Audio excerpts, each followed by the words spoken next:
What is good, everybody? I hope you had a great weekend. Today we're doing a Q&A video. It's been a while since the last one. I asked you guys to submit whatever questions, life, gaming, biking, you name it, and you threw down in the community tab, and I appreciate it. So let's dive in. I'll get to as many as I can, and if we miss some, we'll just move on into another video with this stuff. So first of all, Steve Winston, will you still post Warframe content? I absolutely will when I'm enjoying the game. So I get this comment pretty often, and I answer it in the comments all the time. Essentially, the last few years, Digital Extremes, it feels like to me, has really wandered with their updates. Ever since Fortuna onward, every single update to me feels like a really secondary grind for rewards that aren't that enticing. I know the whole joke of Fashion Frame is endgame, permeates everything within Warframe, but it truly has felt that way the last 2 years. And I got to play the game and get into it during its heyday, man, right before Plains of Eidolon. And I know a lot of people, Second Dream era into Plains of Eidolon is still that golden period, but it was so much fun. And ever since then, I just feel like the end game of Warframe is a not very enticing carrot that they keep reusing over and over again.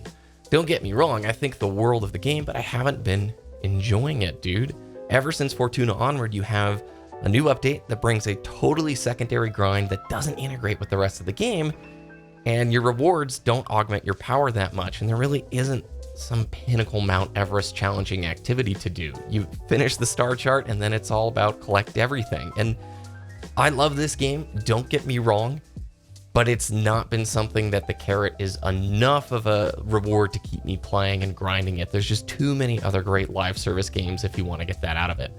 I still think the world of the game, I think DE are doing what they feel is best, and I often think that a lot of these updates, especially, the TennoCon reveal stuff, they do get me excited slightly, but it really feels geared towards people who haven't entered the Warframe universe yet or haven't finished their star chart. So I will totally post it when I'm enjoying it, but there's just so much critique right now in the scene, especially the last year and a half with Warframe. So it's one of those things where I like to create videos that hopefully are happy, helpful, that kind of a thing, or I do sometimes do critique, but I don't want to join in because so much of Warframe YouTube is just critique of endgame by people who can articulate themselves a whole lot better than me. So that's the sort of circular answer there. I never want to swear a game off because always things can shift and change, but I would like to see DE sort of find a way to improve the core experience and get back to, I'd love another star chart, to be honest with you, and some pinnacle endgame activities.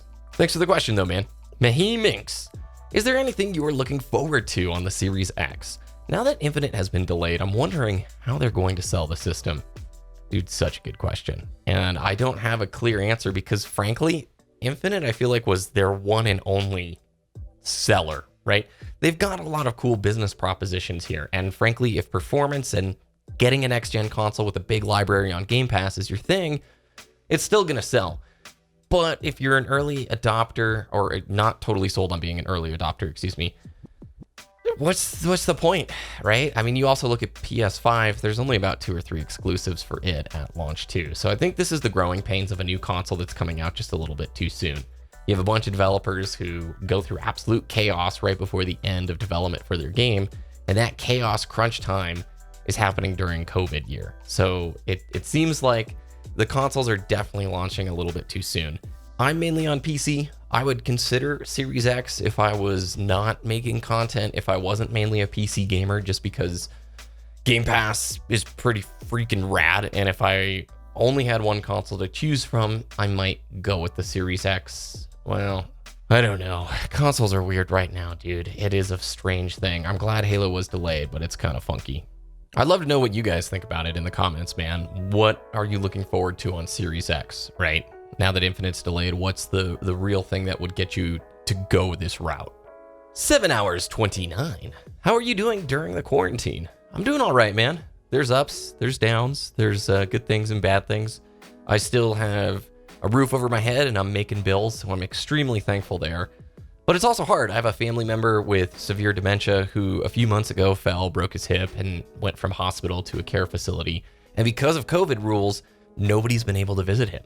And so for months, he's in this state where the only thing sort of tethering him is seeing, the people he still recognizes, and you can't go see them, right? It's all through FaceTime and whatnot. And it's so confusing because then you can just go to Walmart or Home Depot. If you guys are in the US, you know what I'm talking about. And there's people everywhere. So there's this real interesting double standard or just uniqueness to this whole situation. I am a little bit concerned. People are just angry right now, I feel like. And that sort of hostility it's not comfortable, man. And I'm worried coming into this fall how it's all going to play out, especially on an election year. But super thankful I still, have my normal IRL 40-hour-a-week job that's helping to pay the bills. And just grinding through it like the rest of us, man. I'm super glad we have gaming and we get to go through this in an era with the internet, dude. We can still talk to people. So anyway, thank you for the question. I hope you guys are doing okay with the quarantine too. Juan Rack, really hope you'll do more mountain biking videos in the future. Any plans to do so? Yes, dude, thanks. This actually came up a bunch with your guys' questions. So I would love to do some more of them. I got an injury back at the end of May that made it really hard to ride the last 3 months. I'm just coming out of that injury and I've been riding. So I'll throw some footage up from this year, a little bit from last year, whatever, in this video.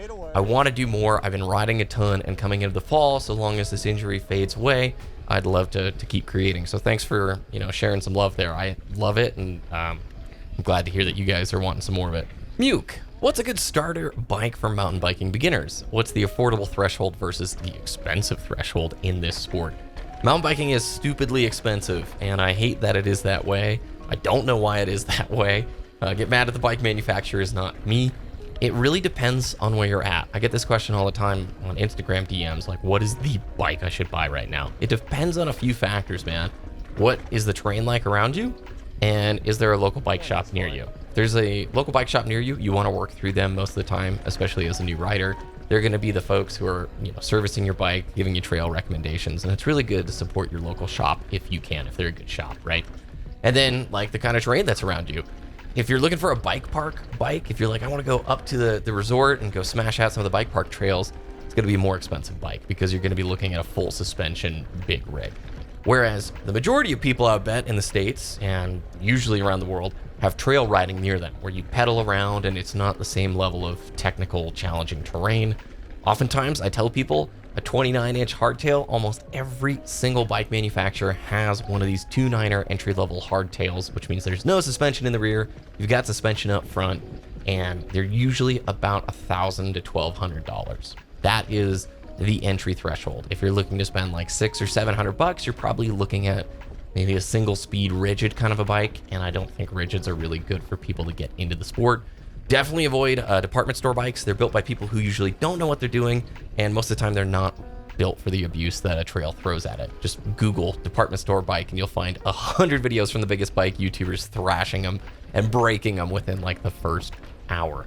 If you really want to jump up to expensive, most like pretty Gucci trail bike builds are starting at $3,000 and going up to like the $6,000 range. And then there's like the stupid dentist tier of bikes, your Santa Cruz and Yetis that are decked out to the nines, and they're usually like $8,000, $9,000. But those are stupid. Like most of the time, the diminishing returns on a bike like that is totally silly. But yeah, if you have other questions, let me know about it. I can't tell you a specific brand because really you want to work with your local shop and you want to find out what's best in your area, right? What the terrain like. So thank you for the question, dude. Truly Beta asks, how do you feel about Xbox Game Pass and Microsoft's unconventional approach to next gen? To me, it feels kind of weird given their approach to first-party games being available across PC, X1, and Series X. It does feel weird. I just talked about this with Epos in the video this last week. Game Pass represents super huge value. It doesn't make sense to me how this somehow works for them, like money-wise. If I was in college again, for the price of 3 games, you have the whole Game Pass library. And if I had more time, I would dive into that in a heartbeat. But part of me just hopes that Microsoft gets a few dope first-party titles that everyone in the industry gets excited on. I feel like it's been so long since there's been an Xbox first-party must-have game, the 10 out of 10, something that is like held up on the pedestal of this is perfection. They have some really great games, but I really want them to see them score a win rather than relying on, well, we have incredible value over here. I like the shift. I think it's cool. But ultimately, I don't want to wake up in 2-3 years and like if the Series X generation doesn't work, does Microsoft take a significant step back from gaming? I don't want to see that occur, and I really don't know. Something about the financials just feels funky. Like, are they going to get a huge install base or a subscriber base for Game Pass and then bump prices up? I don't know. I hope not. But it's a unique approach, dude. Claydol, with the reveal of ODST weapons being brought into Halo 3, do you think we'll see any other new weapons being added to the game, like the DMR? As cool as it would be, I don't think it's going to happen. I think the ODST weapons are going to be sort of a nice, cool wow moment, but I really don't think we're going to start seeing other fully new things coming into the sandbox. It could be cool. It could open up a lot of opportunities. I just don't realistically see it happening. But what do you think? Jamester the Gamester, what a name, dude, love it. What music do you vibe with? I vibe with everything, man, except for country. I really like all types of music. For a few years, I really got into like chill and lo-fi beats, and they're a little too melancholy for me right now. I've always been a big house music fan for years. If you guys want to check out Mr. Belt and Weasel, awesome house group. They've been putting out incredible mixes, and since this year with COVID, there's no shows, they've been doing the most creative, funny set pieces for their mixes, like in a hot air balloon or like at a llama farm. So check those dudes out if you want some good music to rock along with. Karu Daudo, some more mountain bike content is always appreciated. Thank you. I think there should be some trails on the screen right now. Bishop Plaque. Did you ever compete in any running sports, track or cross country in middle or high school to partly train for mountain biking? If so, what events did you run and what times did you get? I did not do track or cross country or run. I really hated running. I should have. It would have been awesome cross training. So I think if I ever were to go back to racing, running in the off season in the winter would probably be great cross training. But no, during the racing years, it was just always gym time when it was too cold outside to be riding. I do respect track and cross country people a ton though, man. It is pretty brutal what those cross country dudes undergo. Willpower. Do you think they should cut the OG X1 release of Halo Infinite? Sure, it's unlikely that they would. So was the delay though. But in my opinion, it's just hampering the next gen potential of the game on PC and Series X. Sure, graphics can scale, but so much else in the game has to be intentionally designed and hampered to help the X1 keep up. Now that they made the right choice of delaying, let's just go all the way, I'd say.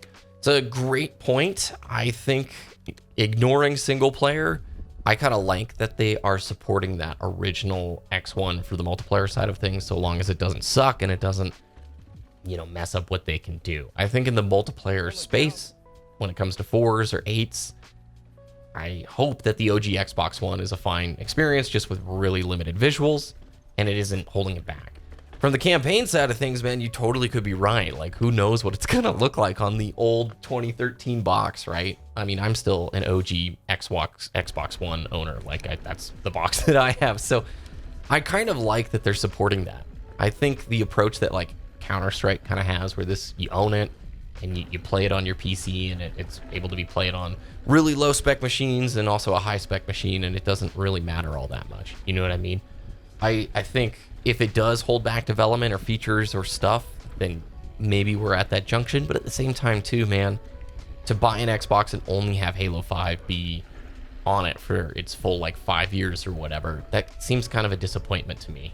But you make a good point. We'll just have to wait and see if it totally runs horrifically. And if it does, that'll make for some very fun videos. Junk Food Master. What video game has brought you the most enjoyment in life?